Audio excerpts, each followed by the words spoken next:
Hello, everybody. It's Scott Bunce, and today I'm with Dean Nolley. And Dean has been a wonderful sales advisor. He's actually come to an event that I held, and he gave us some great knowledge. In fact, I made some notes, Dean. One was people recruiting and development. That's a key topic. We'll come back to that. The second one is technology tools and dashboards. And then the third one is sales processes and Mm. getting people through the pipeline and getting them to scale. So those are going to be our topics today. So with Dean, welcome. I'm excited to have you. Hey, thanks, Scott. Great to be here today and looking forward to this time together. Yeah, me too. So let's go with number one. It was the people recruiting and development. Give us some of your thoughts on what are best practices and how to handle that. Well, Scott, when you start looking at the people side, I'm seeing a lot of companies struggle with the people part. There's a limited amount of workforce out there, as you're aware. We're dealing with five generations with the alphas coming fairly quickly. So it's around how do we get the right people with the right skill sets for the job that companies want to do. And what I mean by that is how do you focus on the sales DNA? How do you focus on the desire to sell? Those are things that you can't teach and develop. So, and when I say that, do they have the desire and will to sell exactly what your company is trying to sell? So, if you're selling commercial cleaning, let's say as an example, do they really want to sell commercial cleaning? Can they make a career there? But then we also look at the tactical skills. The good news is these are the things that you can build training and development around. It could be value prop, it could be qualifying, it could be closing. But these are all things that most people that have been in sales have constantly been investing time in development. So, one, you can do that on existing employees. But on recruiting for new employees, that part is critical because you need to match that up to make sure you're getting the right people because there's a lot of good salespeople available, but it doesn't mean that they are the right fit for your culture or if they have the right interest in the role. So I think around the assessment, it ties in so closely with the recruitment side, but it really evolves into what are those companies either doing for themselves or what about companies that they could bring in to help train and develop? So as a company, we focus a lot on the people side. And as you probably recall from your one group session, when we did the initial thought-provoking assessment, when we got to the people part, that stood out as an area that there was a lot of conversation. Mhm. But it is one of the two areas where I do see companies struggle the most. Yeah, I Um, have to agree. Finding great talent and developing them gets harder and harder as time goes on. It it's not as simple as the old days of just grab them right out of school. They're ready to go. There's so many. You mentioned generational. There are so many different motivations along the way. It's a challenge. no, it is, and it on the front end, especially for future employees, mastering the job description, having the right marketing tools built around so that you're going to find people that they're in current jobs, gainfully employed. They may not be looking for another opportunity. So you're trying to reach out to use that job description and requirements, turn right around to use that to market to get those candidates interested in your company and your products. Absolutely. All right, well, let's change the conversation a little bit and move on to technology. You had talked about technology tools for sales and dashboards. Share some wisdom around that, if you would. I think that that's a great question, Scott, because when you start taking a look at the CRMs, I constantly get calls with people saying, I need help in the CRM. They almost inevitably say the CRM they have is not the right solution. 9 times out of 10, what they have will work just fine. Mm. It's do they have it set up right? Is it aligned to their sales process?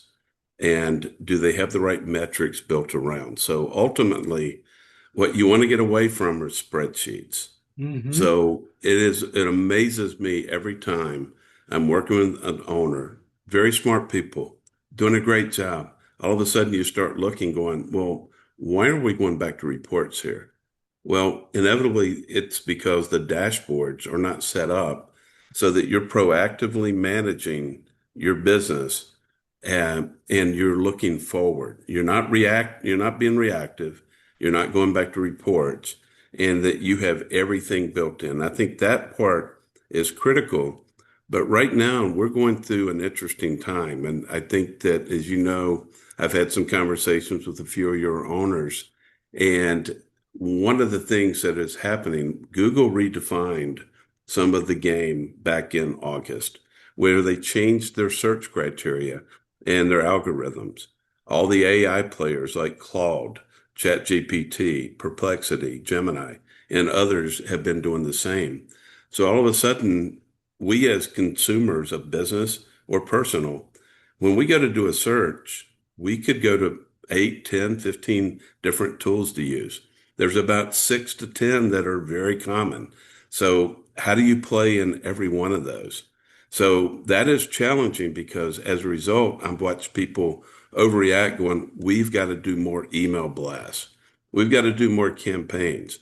We need to hit the phones with calling 100 people a day. We need to do text campaigns. But there's one thing that people are forgetting. And, with the CRM, they're forgetting the R, which is relationship. Mm. So there's tools out there today like KnowledgeNet AI that when you nail your ideal customer profile or profiles, as most people have, you're able to go out, nurture, get connections, then engage with those connections and start building meaningful dialogue and relationships. And I think that part is critical. There's other tools like Avner that will actually help you once you have those contacts. How do you start managing those relationships? And I can tell you in my own personal business with Sales Growth Imagination, I use KnowledgeNet. I have for about 3 years. And I also use Avner, and they're both game changers. But it takes more work, it takes research. But if you put that investment in, ultimately you're earning the right to build a relationship and get yourself or your organization in a position to play in more opportunities. I like that phrase, earning the right to have the relationship. I think that's key.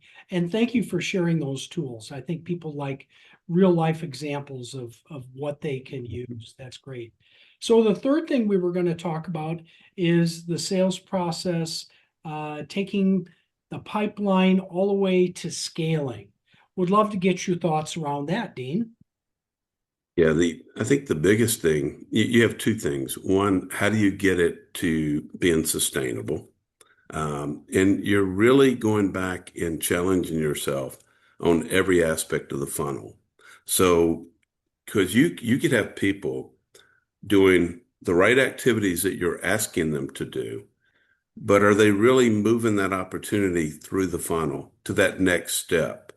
And so I think the first challenge is understanding what are those key steps in your funnel. And almost inevitably, there will be one component that's the game changer within your sales process. So is that a presentation or is it a proposal? What, is it a qualification? Like as an example, one company that does custom fabrication. For them, it is getting to that engineering part because once that takes place, you're getting into custom fabrication, and that part is going to change in their sales cycle. That's the game changer for them. When they get to that stage, they're going to win the business. And I think most companies have that game changer. The question is, do they know it? How do you make sure you're capitalizing on that? But then your question on scaling, how do you get every person on the team to do the same thing, personalized with their own behavior, but assuring that you're getting that part mastered? Because at the end of the day, I see a lot of companies, they're doing well, they're making money. They're sitting back going, how do I really start growing the company? And that could be for an exit planning, that could be generational, it could be for work-life balance because that owner does so much of the work and he or she wants to wean themselves and start grooming some of their other employees. Or it could just be as simple as they want to grow. But if you're doing that, you may get away with when you have one or two or maybe three or four salespeople. But if you're looking to really scale, you've got to make sure that every one of those people are doing the right things, the right activities, and it's repeatable. So going back to the investment in the people and the training, that part is absolutely critical to that happening. Building out a sales playbook so everything is well documented, because while you may have it automated with the CRM, the technology, how are you now making sure that's well documented? The beautiful part in these days, a playbook, if done correctly, what kind of channels might you be working through? Because you can now build a playbook and spin that up in the AI world. So now you have this as an interactive tool with the information that your salespeople or channel partners at an Android or an iPhone or any other technology that's given them an unfair advantage when they maybe get stuck in a deal or they don't know where to go to find the information. They're able to now interact and role play with a playbook in an AI world. Well, I've seen one of your playbooks. It is thorough and it really is a step-by-step process that ensures sales success. So hats off to you for that. Well, no, I appreciate that. It's if it and it has to be a living tool, Mhm. one that's refreshed annually. Um, Spinning up in the AI world doesn't apply to everyone, but to larger sales organizations. I have one account that just completed a playbook. They have 22 channel partners, 238 channel salespeople. Every one of their channel partners has 5 or 6 competitors that they could also choose as their product. So they're using it as a competitive advantage to make it easier for those salespeople and those channel partners to select their product in their sales opportunities. So you can have a little fun with this, but it's game changing. What you don't want, Scott, is don't go and invest in a playbook and have it as paper only and put it on the shelf and let it collect dust. That's not a good investment. So making sure it's living, and probably generally the first thing that I always say to start, because some people are like, how do I really know if I need a playbook? You give them one example. Go and ask the last time they've done competitive benchmarking. And I think that one will be eye-opening, and that's a free exercise that people can start with. But it's amazing how many people haven't done competitive benchmarking at all, or they haven't done it recent. And in today's world, as you know, competitors, product services are changing like moving time. So if you're not keeping up abreast, you're going to have new competitors, you're going to have new services you're competing, and you may not have adjusted. And the thing that I always say is know 3 things. Where are you losing? Where are you winning? And where are you making the most money? Mhm. And if you're not winning where you're making the most money, that's a great reason to back up to say, I probably need a little more help on the competitive benchmarking in the playbook. Yeah, I think AI has changed the competitive landscape to where if you're not constantly taking the pulse of your competitive set, you're immediately falling behind. But those were all great thoughts, Dean. So, Dean, I know people are going to want to get to know you and how to take advantage of your knowledge. And be lucky like I was to have you speak at a group. How do people get hold of you, Dean?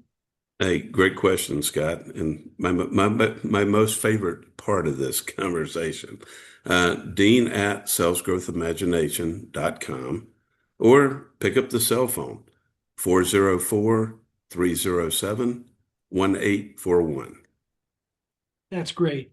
Dean, thank you so much for spending time with us today. I always learn so much when I hear you go on about the latest tips, tools, and in the psychology behind it. I think it's so important, and that's one of the several things you bring to the table. So thank you again, Dean. Hey, my pleasure. Thank you for having me. Always a blessing to be with you and what you do for so many owners out in the Vistage world. So thank you. You're welcome. Thanks, Dean. Bye. Bye bye.